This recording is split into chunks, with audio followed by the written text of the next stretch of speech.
l'armée de terre, je dis bien toutes, vont être appuyées par cet hélicoptère.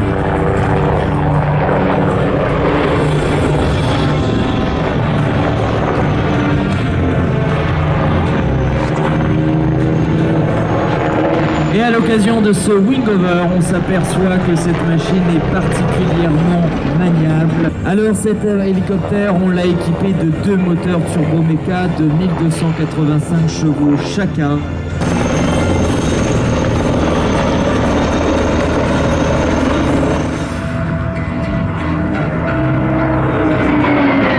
La division d'attention et le sang-froid sont...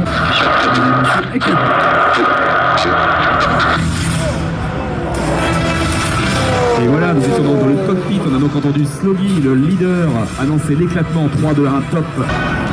Et attention pour le croisement. Et croisement, top. Croisement de 35.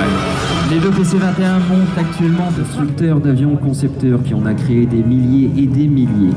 Cet avion est véritablement un pionnier si on air, et on va parler un petit peu de l'aviation d'entre-deux-guerres avec une aviation commerciale qui est balbutiante, et c'est là que ce tableau intervient avec le père de l'aviation commerciale, le DC-3 ici dans sa version C-47, et cet avion qui était également un avion d'entraînement et de transport, le Beechcraft 18. Petites ailes, car oui, c'est un biplan, et des commandes de vol qui permettaient d'accrocher véritablement la masse d'air, quelle que soit la vitesse. C'est de cette façon-là que Curtis Pitts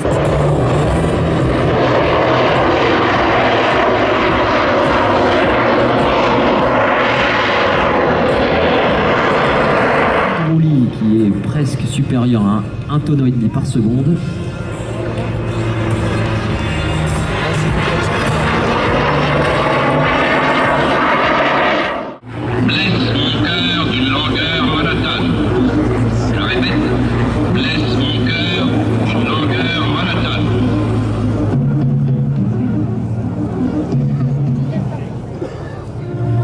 Et ils sont pilotés par des jeunes gens qui ont entre 20 et 25 ans. Les vieux avaient 25 ans. Ils mettent en route, ils s'éloignent, ils vont contourner la pointe du Cotentin par l'ouest, revenir au nord.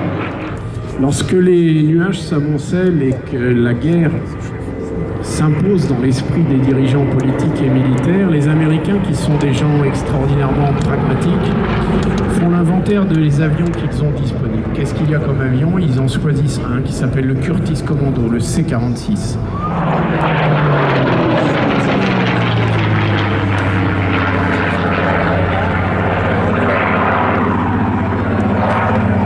Alors que le père de l'aviation commerciale est en train de s'éloigner, c'est le symbole de la fierté britannique et de la défense de l'Angleterre à compter de 1940 qui est en train d'animer le ciel en face de nous.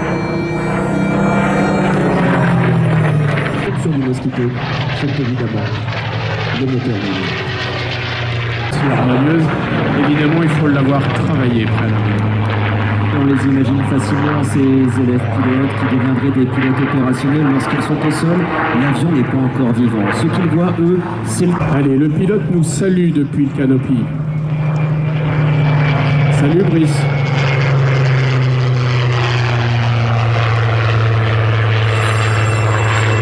Une arme d'une grande, extrêmement redoutable face aux chasseurs allemands, les Messerschmitt 109 ou les Focke-Wulf 190. C'est un avion russe, et pourtant, le club d'hélice est tricolore. Tout à l'heure, un capitaine qui était présent ici nous parlait d'un groupe de chasse qui est très cher à son corps, un groupe de chasse légendaire, je parle évidemment.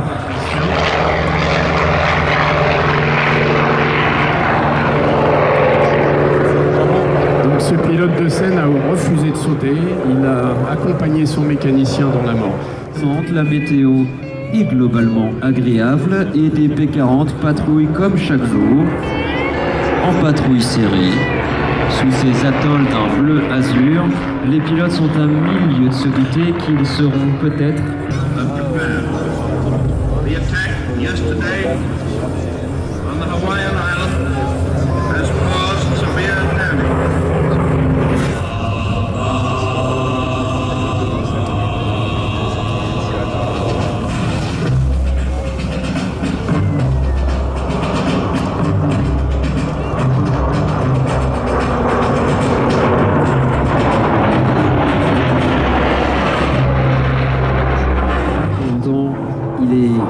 compliqué, difficile, ardu.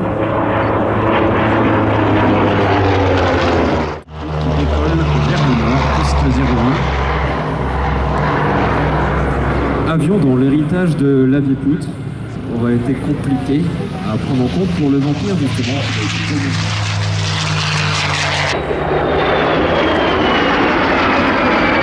On n'a aucun...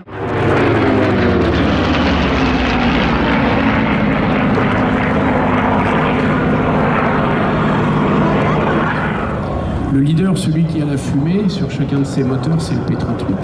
C'est un avion étrange avec sa double poutre. C'est un avion qui est révolutionnaire. Il est très puissant. Deux moteurs Allison, sont des moteurs 12 cylindres en ligne.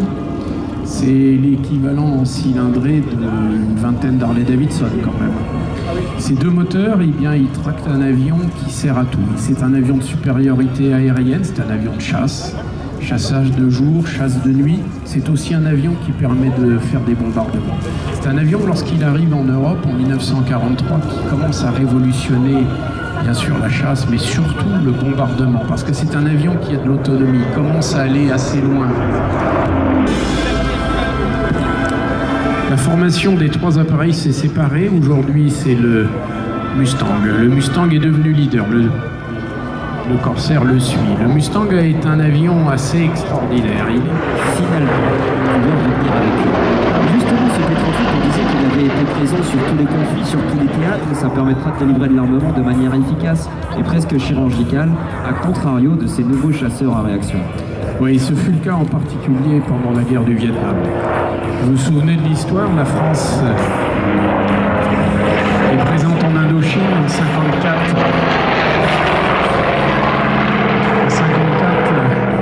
Le 7 mai, nous vivons une défaite cuisante à Dien Bien Phu.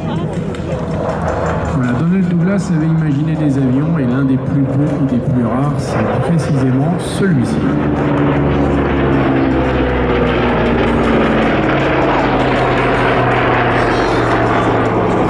Voilà, et on a un avion qui, lui, a une pressurisation. Et cette pressurisation, c'est en gros les systèmes qui existent aujourd'hui dans nos avions de ligne modernes. C'est donc un avion qui donne de la longe, il permet d'aller loin, c'est un long courrier, c'est des sous-avions. Et cet avion, ces avions successeurs, donc le DC-3, DC-4, DC-6, DC-7, DC-8, quadrimoteur à réaction, pendant 40 ans ont permis à cette firme Douglas d'être la première firme de construction aéronautique du monde, devant Boeing et devant ce qui allait être créé plus tard et qui allait devenir Airbus.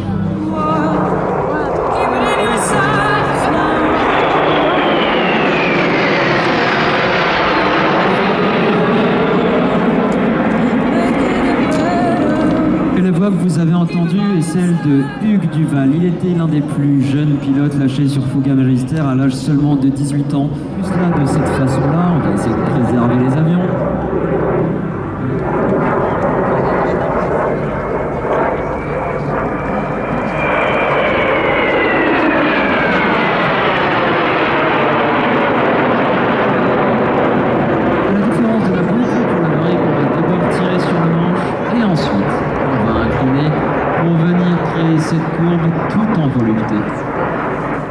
Et voici l'éclatement de la patrouille tranchant.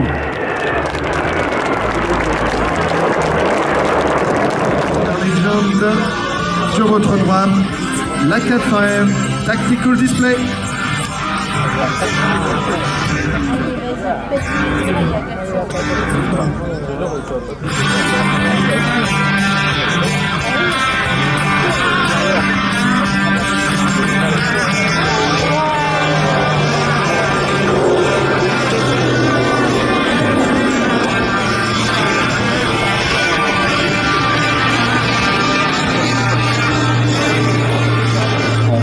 Avec ses prédécesseurs comme le C-160 Transat ou le C-130 Hercule.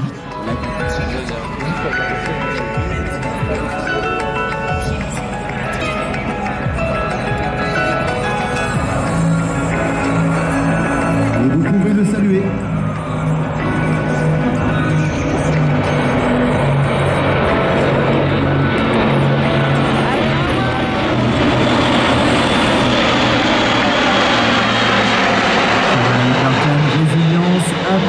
ou encore Sagittaire, qu'elle soit réalisée à